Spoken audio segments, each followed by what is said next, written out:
Okay, you know, you can't turn on a television or a radio today without hearing a great deal of talk about a subject of getting immigrants out of the country, which of course in my weird little mind, which always says look back to see the future,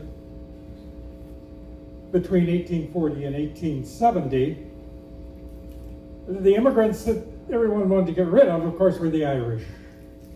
And there's nothing that's been said by our current president about immigrants coming over the Mexican border that wasn't being said by leading politicians across the United States by 1850.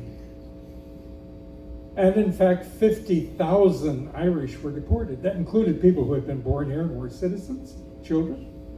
And that included people who had been here for 25, 30 years and who were citizens, but they got picked up in the net and thrown onto basically prisoner ships and sent back to Ireland. Funny part of it is, some of them actually got deported from Ireland back to the States because Ireland didn't want them either. But these things, as I said, look back to see the future. Because at that time, the population was 23,200,000 roughly. And the Irish that they wanted to get rid of constituted 0.002 of the population. And yet it was such a great crisis. So it always makes me wonder about the current crisis. But it's another moment in Irish American history. JD, come tell us a story, lad. All right.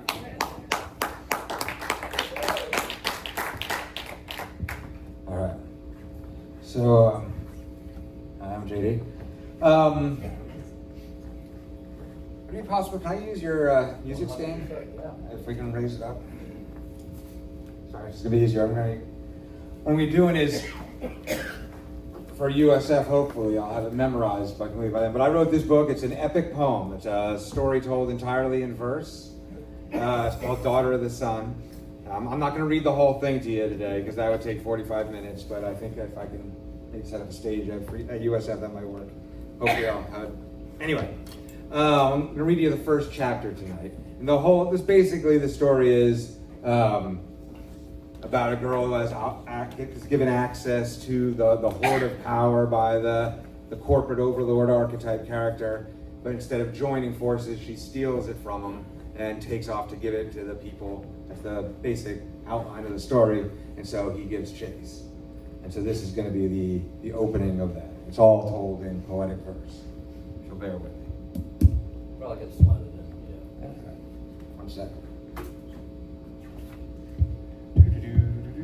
Listen to this music. A little bit, or I can use my mic. Yeah.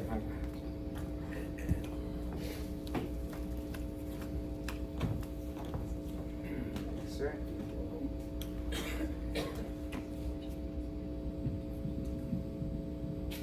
Testing. Perfect. Excellent. All right. Thank you for bearing with me.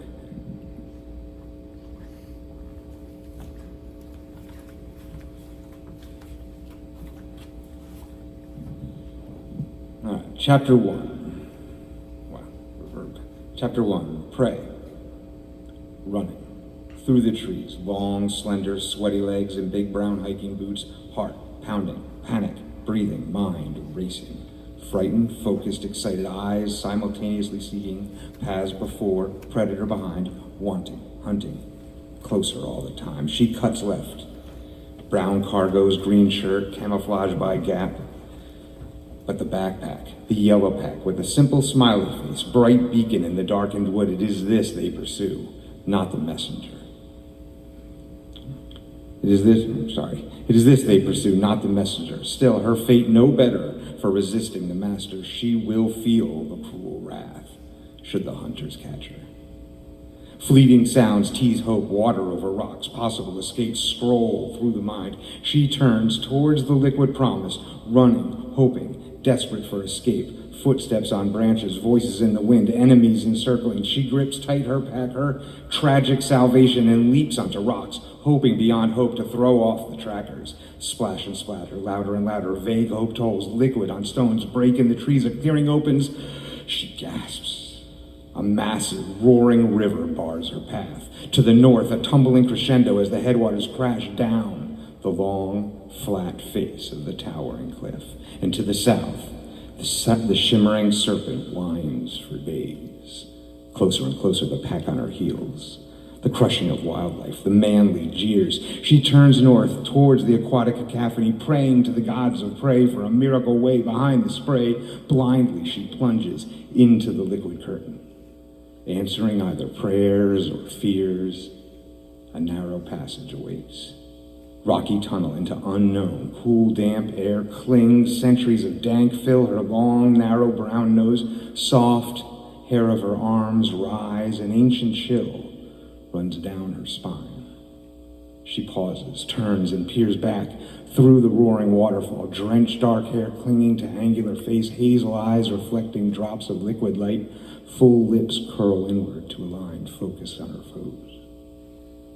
Along the riverbank, from the darkened wood, her pursuers appear. 5, large, all in blue, shiny gold badges emblazoned on dry, clean navy. Polished weapons glistening in the sunlight, eyes hidden by mirrors scan the landscape. One, tall and bald, barks at the rest.